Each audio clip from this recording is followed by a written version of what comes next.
salam pembelajar. Perkenalkan, nama saya Adi Febrianto, dosen tetap lektor pada Politeknik Imigrasi.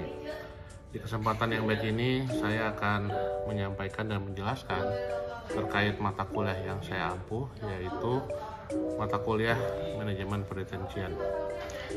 Mata kuliah Manajemen Pendetensian ini memiliki kode mata kuliah AKK 2212, diajarkan pada semester genap bagi para taruna tingkat 2 Prodi Administrasi Keimigrasian, dengan tujuan agar peserta didik memiliki pemahaman tentang konsep dan manajemen pendetensian serta implementasinya dalam praktek kerja keimigrasian. Pembelajaran akan dilaksanakan dengan menerapkan pendekatan Student Learning Center atau Student Center Learning. Peserta didik didorong dan difasilitasi untuk aktif mencari dan menemukan pengetahuan serta memperoleh keterampilan dan sikap sesuai dengan capaian pembelajaran mata kuliah yang sudah ditetapkan. Adapun capaian pembelajaran lulusan, bahwa luaran yang diharapkan dari mata kuliah ini meliputi aspek sikap, keterampilan umum, pengetahuan dan keterampilan khusus, yaitu peserta didik nantinya diharapkan mampu memiliki kemampuan dan keterampilan manajerial serta sekaligus kemampuan administratif untuk merencanakan, menganalisa, mengelola dan menyelesaikan serta mengevaluasi setiap permasalahan di bidang keimigrasian secara sistematis, komprehensif, dan strategis. Adapun materi ajar yang akan saya sampaikan ada 8. Yang pertama adalah terkait dengan pelaksanaan tugas dan fungsi Rumah Detensi Imigrasi Pusat.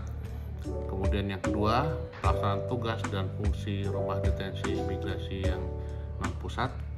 Yang ketiga, pemahaman tentang ruang detensi imigrasi serta hubungan kerja antar rumah detensi imigrasi. Berikut koordinasi kerjasama dengan instansi terkait secara internal maupun eksternal. Yang keempat, akan disampaikan manajemen pengendalian rumah detensi. Yang kelima, kami akan menyampaikan prosedur pelaksanaan tugas dan fungsi rumah detensi imigrasi. Yang keenam, penyampaian dukungan manajemen tata usaha, yaitu pelaksanaan tugas dan fungsi fasilitatif. Kemudian yang ketujuh, penanganan pengungsi dari luar negeri sesuai dengan Perpres 125 tahun 2016. Dan terakhir yang kedelapan adalah penerapan Sistem Informasi Manajemen Keimigrasian atau SIMKIM melalui aplikasi pendetensian. Metode pengajaran, saya melakukan metode dia, yaitu delivery, interaktif, dan assessment. Delivery itu berupa penyampaian dengan mengacu dan berpedoman pada buku teks wajib yang berupa buku ajar dengan judul Manajemen Pengendalian Rumah Detensi Imigrasi, yang kebetulan saya buat sendiri sebagai bahan ajar wajib di tahun 2021. Kemudian mengacu juga kepada jurnal ilmiah, beberapa jurnal ilmiah terkait dengan pengungsi dan pencari suaka. Dan terakhir, otomatis juga kita wajib mengacu kepada peraturan dan perundang-undangan yang berlaku. Kemudian metode yang kedua berupa interaction. Kami dosen dan peserta didik saling berinteraksi melalui pemaparan bahan ajar, kemudian ada waktu diskusi dan tanya jawab, brainstorming, serta praktek penulisan karya ilmiah. Terakhir, metode assessment, yaitu berupa evaluasi terkait dengan kehadiran dengan porsi 10%, kemudian pemberian tugas, baik tugas mandiri maupun tugas individu sebanyak porsi 20%, dan sisanya 30 UTS serta 40-nya adalah UAS, yaitu ujian tengah semester dan ujian akhir semester. Demikian deskripsi singkat dari pembelajaran mata kuliah Manajemen Pendetensian, dan berikutnya mari kita saksikan cuplikan video pengajaran di kelas. Selamat menyaksikan. Mohon disaksikan Susterna. Duduk siap, gerak. Memulai pembelajaran. Berdoa, mulai.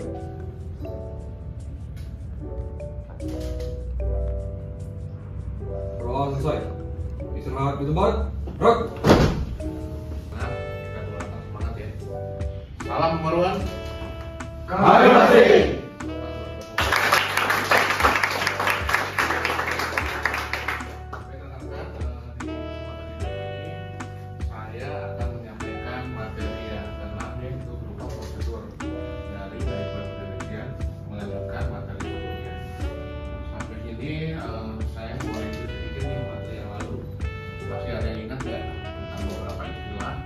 yang terkait dengan pembelajaran kita hari ini, yaitu ada subjek dan objek dari pretensian yang disebut dengan TNI, ada disebut dengan pencari suaka, ada disebut dengan pengungsi, dan ada juga yang disebut sebagai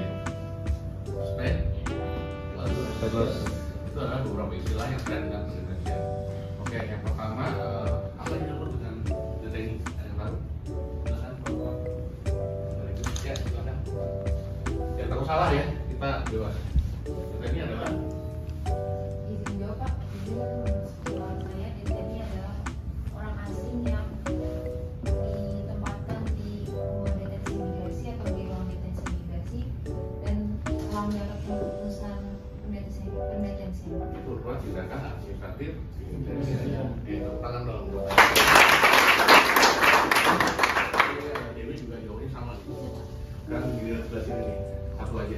Apa yang disebut dengan pengungsi tuh? Ya, silakan. Bapak sendiri adalah orang asing yang dia dari negara asalnya mengalami memiliki rasa takut atau terancam sehingga mereka harus keluar dari negaranya, dan mereka sendiri sebelumnya adalah seorang pencari suaka yang permohonannya telah diterima dan diberikan kartu pengungsi. Apa namanya? Tidak, terima kasih kurang buat Yuda. Jadi rekan-rekan betul ya. Nah, mesti kita harus mempelajari tentang pengungsi karena dengan adanya payung hukum yang baru Perpres 1/2016, imigrasi mendapat tugas tambahan ya berupa pengawasan terhadap pengungsi dan pencari suaka seperti itu. Nah, kita akan melaksanakan cakupan dari pelaksanaan tugas dalam fungsi pada rumah detensi imigrasi. Jadi kita mengenal adanya 6 tahapan pendetensian teman-teman ya.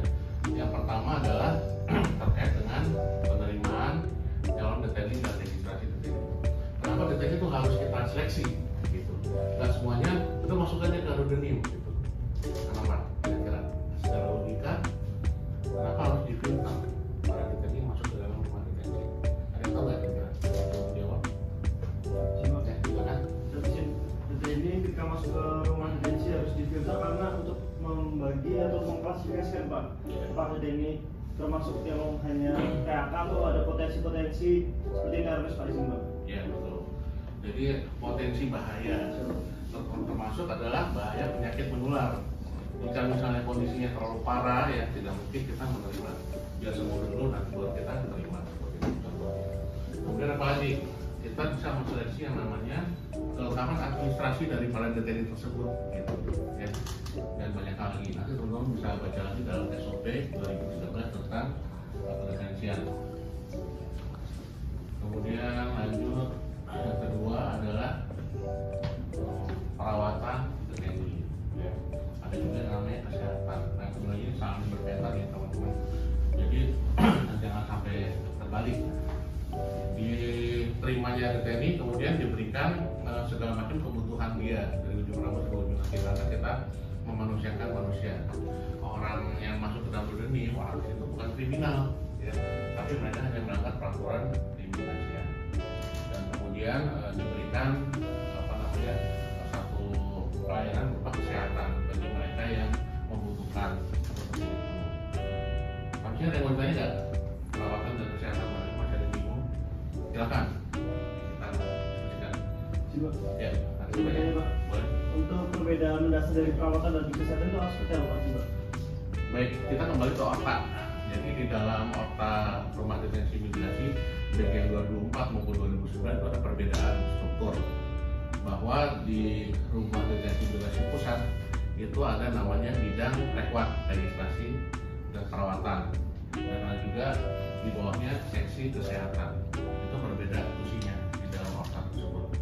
Contoh kegiatan yang terkait dengan kesehatan adalah melakukan pengobatan di klinik yang terdapat di rumah detensi. Dan kan kalau untuk perawatan itu kebutuhan dasar berupa makan, minum, ya, hal-hal yang berkaitan dengan hak hidup manusia.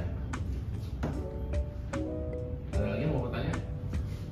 Kalau tidak kita masuk ke dalam cakupan pelaksanaan fungsi yang keempat, yaitu berupa penempatan dan pemindahan deteni. Teman-teman mungkin menyadari nggak kalau kita penempatan itu harus berdasarkan pertimbangan tertentu. Nggak mungkin kita mencampurkan antara bangsa A dengan bangsa B, betul ya? Kadang-kadang suku bangsa itu malah terjadi friksi begitu. Nah, teman-teman mungkin ada yang punya pendapat kenapa harus membedakan penempatan para DTNI? Siapa yang jadi? Ya, jadi kan? Untuk penempatan dan penggunaan DTNI itu biasanya disesuaikan dengan latar belakang suku atau bangsa. Karena kan adanya perbedaan sifat antara satu suku dan suku lain. Jadi beda-beda ya. Meminimalisir untuk terjadinya keributan atau konflik antara suku karena ada pemahaman dan budaya. Oke, bagus sekali. Kalau yang tepuk tangan dong. Agama, kira-kira agama boleh dipisahkan apa digabung ya agama kadang-kadang? Sebaiknya dipisahkan karena terkait dengan pada saat mereka melakukan ibadah ya, seperti itu. Nanti ada yang ibadahnya nyanyi, sementara ada yang khusyuk gitu ya kan, terganggu juga, bagusnya dipisahkan. Oke, nah kemudian penempatan dan pemindahan. Oke, keren, bagus. Terus kemudian ada lagi, oh boleh mau tepuk tangan boleh. Ada lagi yang krusial ketika DTNI akan dideportasi begitu ya, karena mungkin tempatnya jauh di Balikpapan, di Makassar. Sedangkan penerbangan negara itu harus melalui Singapura atau negara-negara dekat dari Jakarta, maka dia harus dipindahkan untuk memudahkan proses pemulangan, gitu ya. Nah, dua yang terakhir ya, yang pertama penjagaan keamanan dan tata tertib. Nah itu apa sih pentingnya penjagaan dan keamanan di dalam rumah detensi itu? Kayaknya bisa dijawab. Ya kamu. Oh dari kau. Kau yang ada belakangnya ya? Saya di Mas. Oh di Mas jauh. Kau lagi belakang. Ada lagi Mas. Oh iya. Oh ini. Maksudnya banyaknya taruna sehingga jadi lupa dosennya. Oke, gimana kira-kira? Kenapa tuh penting banget penjagaan? Nanti kamu jawabannya itu ya, terkait dengan tata tertib. Kenapa pentingnya tata tertib? Oke itu. Sebab pentingnya penjagaan itu seperti yang kita ketahui merupakan sebuah bentuk pencegahan, Pak. Ya, seperti yang kita ketahui juga di Udim itu macam-macam latar belakangnya, mulai dari jenis kelamin, paling dasar, suku, ras, agama. Jadi kita tidak tahu apakah orang ini mungkin bisa bersifat radikal terhadap yang lain, Pak. Sehingga Jadi kita pencegahan ya. Oke baik. Keren. Boleh tepuk tangan dong.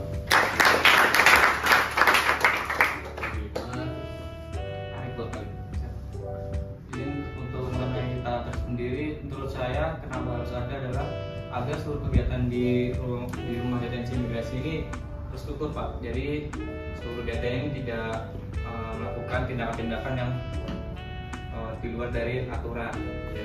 Dan kegiatan ini selalu berjalan dengan lancar. Betul. Keren. Pulang buat tadi ya.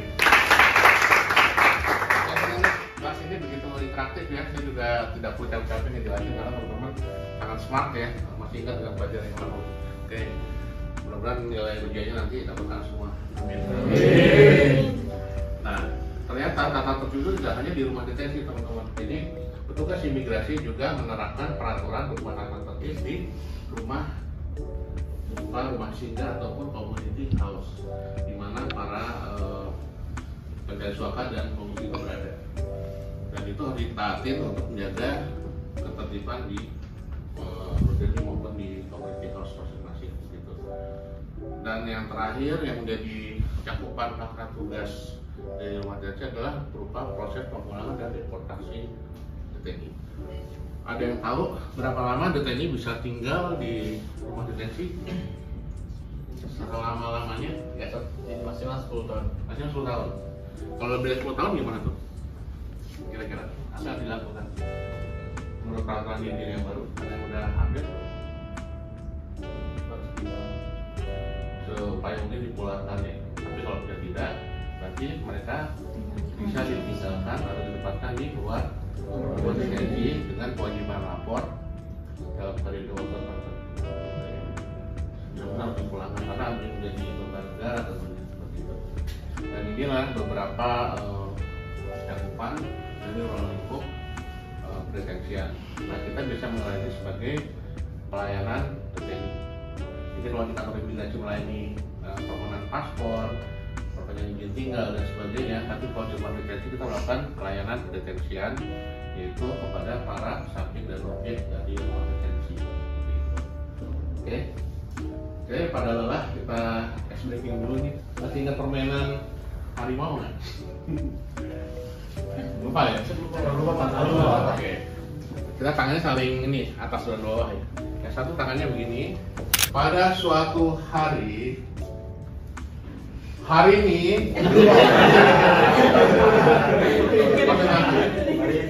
ini dan Haruna berjalan ke tengah hutan. Dia di situ menemukan seekor tupai.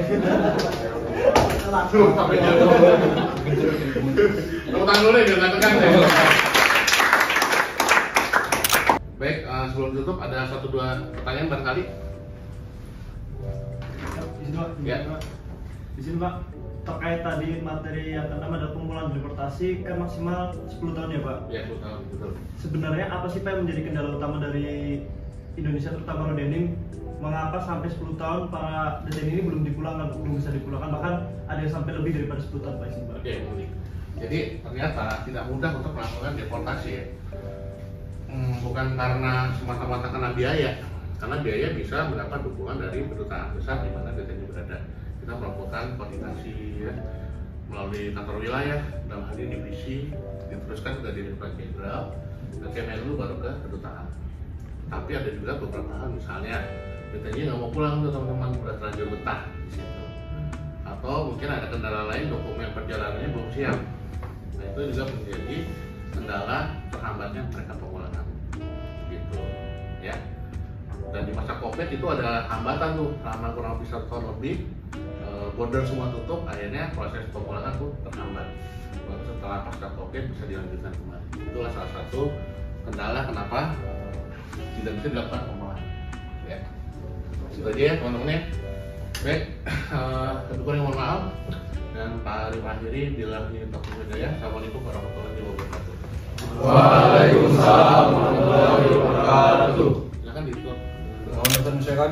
Susurna, duduk siap, gerak. Mengakhiri pembelajaran, berdoa mulai.